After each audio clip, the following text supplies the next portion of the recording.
dari jumlah korban yang jatuh, em, sedih ya Mas kalau ngelihat Iya iya iya. Sumatera sekarang gitu, dari Aceh sendiri kan juga bilang desa-desa hilang Hilang, betul rata, betul.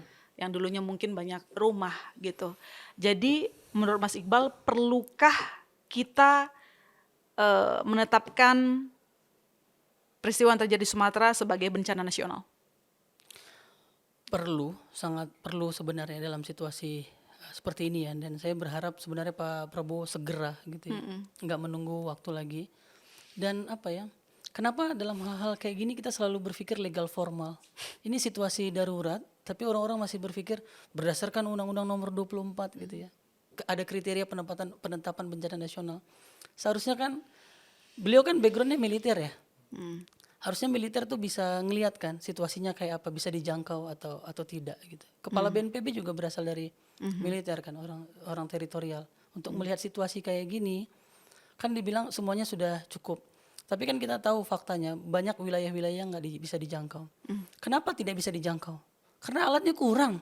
Kenapa alatnya kurang? Karena nggak ada bantuan, gitu kan? Tapi kita kan selalu berpikir BNPB sudah maksimal, daerah-daerah sudah maksimal, tanpa mengurangi rasa hormat kita. Semua orang relawan, kita yakin mereka sudah maksimal. Tapi apakah kita bisa mencapai lebih dari ini? Bisa. Bagaimana caranya? Tetapkan bencana yang terjadi di Sumatera ini sebagai bencana nasional. Dengan tujuan supaya satu komando ya. Betul. Dan ini kan begitu dia bencana nasional, itu kan akan sampai kepada rekonsiliasi ya, rekonstruksi ulang gitu ya, rekonstruksi ulang, rehabilitasi ulang. Yang kita harapkan itu sampai ke sana gitu. Sekarang kan dana-dana pemerintah daerah banyak yang dipotong juga kan, DAK banyak dipotong. Jadi kalau kita bebankan dalam situasi bencana kayak gini semuanya kepada pemerintah daerah, kita yakin sebenarnya pemerintah daerah nggak akan sanggup. Kenapa harus darurat bencana nasional dan apa dampak buruk kalau tidak diterapkan? Korban akan terus berjatuhan dan udah kita lihat kan, ini udah hampir 7 hari dari yang tadinya kita lihat di pemberitaan puluhan, sekarang sudah mencapai angka 600-an. Dan tidak hanya korban yang ditemukan meninggal gitu ya, juga korban-korban yang saat ini tidur di pengungsian, sakit, membutuhkan perawatan, akses air bersih berkurang, itu bisa menyebabkan korban-korban berikutnya. Yang tadinya tidak harus meninggal, kita statistik akhirnya menambah jumlah orang yang meninggal karena lambatnya penetapan darurat bencana nasional dan kegagapan dalam mengatasi bencana ini.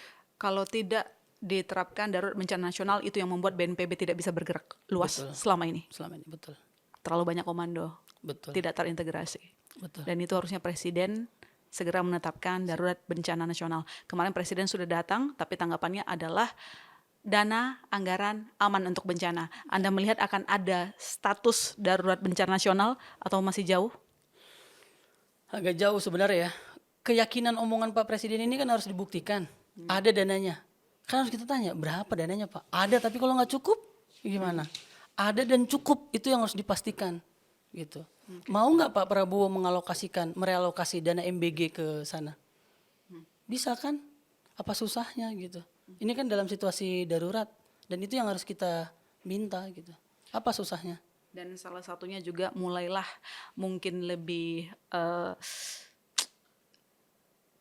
jelas lagi menyusun program, karena kalau kita lihat dana BNPB untuk penanggulangan bencana salah satunya itu terus berkurang seperti yang kita jelaskan. Tahun 2026 nggak nyampe 500 miliar rupiah, di bawah 1 triliun rupiah. Sementara Indonesia berdasarkan data World Bank itu nomor 2 negara di dunia yang paling rentan selalu kena bencana. Betul, betul. Bahkan jumlah bencana kita tuh ribuan. Bayangkan, dana yang sudah ada hampir 2 triliun aja mengatasi ribuan bencana itu kurang. Apalagi ketika tahun depan BNPB hanya mendapatkan dana tidak lebih dari 500 miliar. Itu namanya bencana berkali-kali. Ya. Dan bencana berkali-kali itu disebabkan karena kebijakan yang tidak bijak dari seorang presiden. Ya,